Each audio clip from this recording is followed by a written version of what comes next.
Today I thought it would be fun for you to follow along as I do a lesson of language arts with my grade 4 student. If you're interested in seeing how first language lessons and writing with ease works and what a lesson looks like, stick around.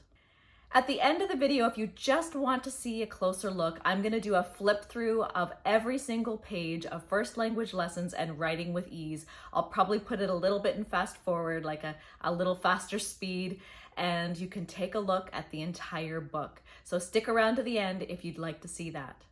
So today, Liv, we're going to be reviewing compound verbs with diagramming, and we're going to talk about prepositional phrases. So first, let's review the definition of a sentence. A sentence is a group of words that expresses a complete thought. All sentences begin with a capital letter and end with a punctuation mark. Now, I will say the definition with you, and let's just say it together 3 times. A sentence is a group of words that expresses a complete thought. All sentences begin with a capital letter and end with a punctuation mark. A sentence is a group of words that expresses a complete thought. All sentences begin with a capital letter and end with a punctuation mark. A sentence is a group of words that expresses a complete thought. All sentences begin with a capital letter and end with a punctuation mark. A punctuation mark. And I should explain that she doesn't have that definition in her book. She is doing it completely from memory. So it actually tells me to say it 3 times to her first, and then she says it along with me 3 times, and then I give her an opportunity to say it by herself. So you can go ahead and say it. A sentence is a group of words that expresses a complete thought. All sentences start with a capital letter and end with a punctuation mark. Perfect. Okay, so I'm going to get you to read me the first sentence in exercise 1. Emily sings. Every sentence has 2 parts, the subject and the verb. What is the verb in the sentence? Sings. Sings is the verb. Emily sings. But what if Emily were doing something else in addition to singing? What if she were singing and playing the piano at the same time? Read the next sentence. Emily sings and plays. In the sentence you just read, Emily does 2 things. What does Emily do? She sings and she plays. That's right. Emily sings and Emily plays. There are 2 action verbs in this sentence, sings and plays. They are joined together by the conjunction and. Remember, a conjunction is a word that joins words or groups of words together. Sings and plays are joined together and they are called a compound verb. So yesterday we learned about compound subject. Today, this lesson is about a compound verb. Remember, the word compound means made up of 2 or more parts. So look at the diagram of the sentence, Emily sings and plays. And I called this sort of like, it looks like a bit of a rocket ship. So yesterday, the rocket ship was on the subject side. Today, the rocket ship is on the verb side. Notice the verb line is divided into a fork. Sings is written on the top line of the fork because it comes first in the sentence. Plays is written on the bottom line of the fork because it comes after sings in the sentence. The 2 parts of the compound verb are joined by a vertical dotted line, and the conjunction and is printed on the dotted line because it joins the 2 words together. So now I'm going to get you, Olivia, to look at these examples. There are 4 sentences: snakes hiss and slither, winds whistle and whines, brooks tumble and swirl, and soup bubbles and boils. And I'm going to get you to try to diagram those sentences.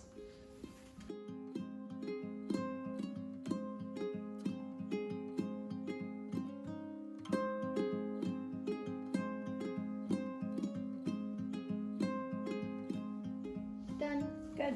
Perfect. Looks good. I was watching you. So now we are going to review the definition of a preposition. I'm going to tell it to you, and then we'll try to say it together 3 times. A preposition is a word that shows the relationship of a noun or a pronoun to another word in the sentence. Let's say that together 3 times. A preposition is a word that shows the relationship of a noun or a pronoun to another word in the sentence. A preposition is a word that shows the relationship of a noun or a pronoun to another word in the sentence.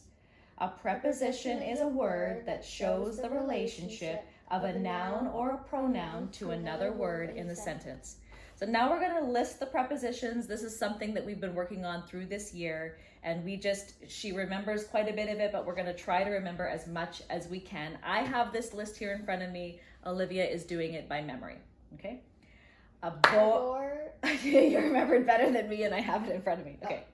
Aboard, about, above, across, after, against, along, among, around, at, before, behind, below, beneath, beside, between, beyond, by, down, during, except, for, from, in, inside, into, like, near, of, off, on, over, past, since, through, throughout, to, toward, under, underneath, until, up, upon, with, within, without. Perfect. That's it. Is that it? Yep.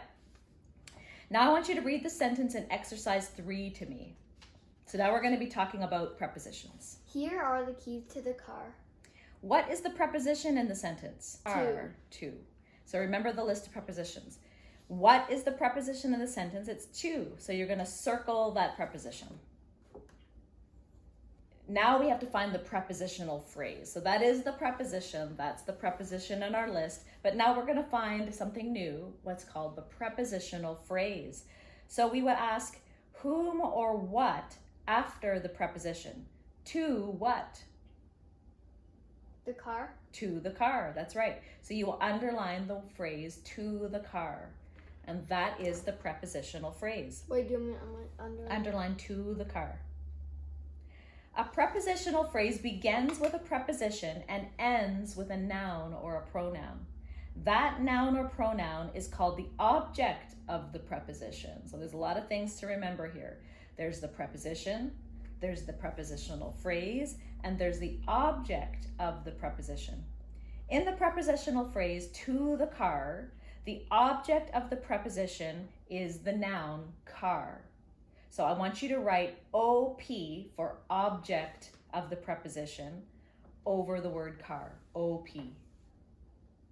Okay, so in each sentence in exercise 4, you're going to circle the preposition. You're going to write OP for object of the preposition on top of that noun or pronoun, and you're going to underline the prepositional phrase. So you read the sentence first to me.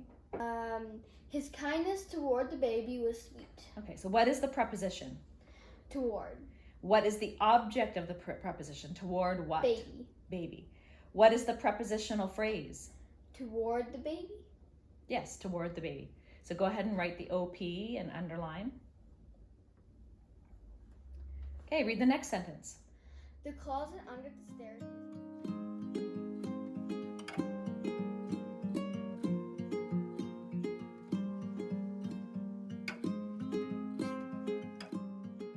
Some sentences look really long and complicated, but they are just padded with lots of prepositional phrases. If you find and cross out all of the prepositional phrases that you see, you will see that a very simple sentence is left. So let's do an example of this. In exercise 5, you're gonna see a long sentence. Can you read it for me? In the pasture on the old farm by the banks of the James River, a horse nibbles grass near the edge of the rickety fence with chipped white paint on it. Right. So we're going to try to identify all of the prepositional phrases. So look for all of those prepositions. Remember, they're like direction words.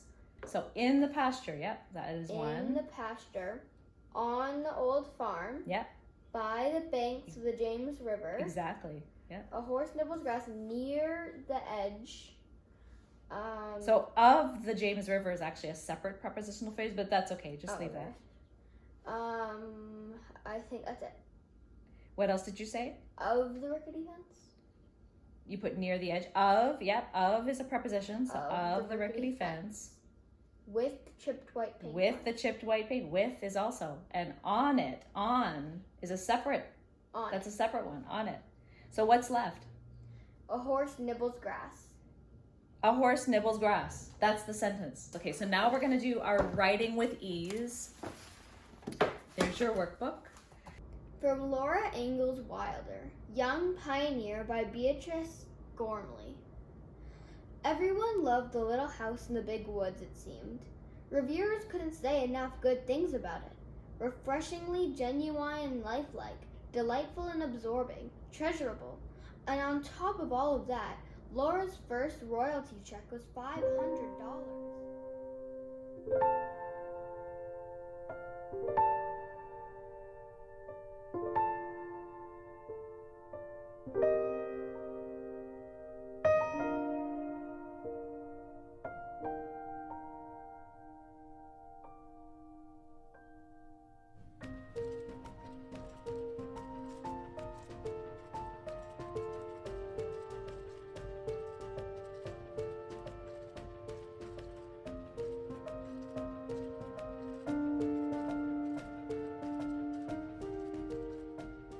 Three or four sentences. I want you to tell me about the 3 books that Laura decided to write and the order she wrote them in.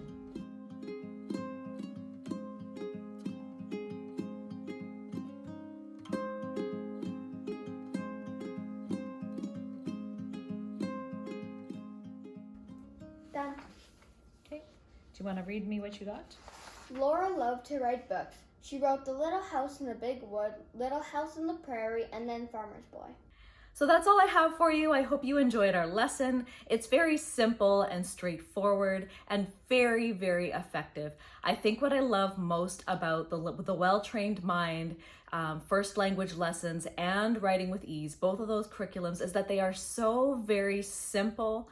And yes, some people might think they're a bit plain looking, but they are extremely effective and really work to help solidify those language arts components in your child.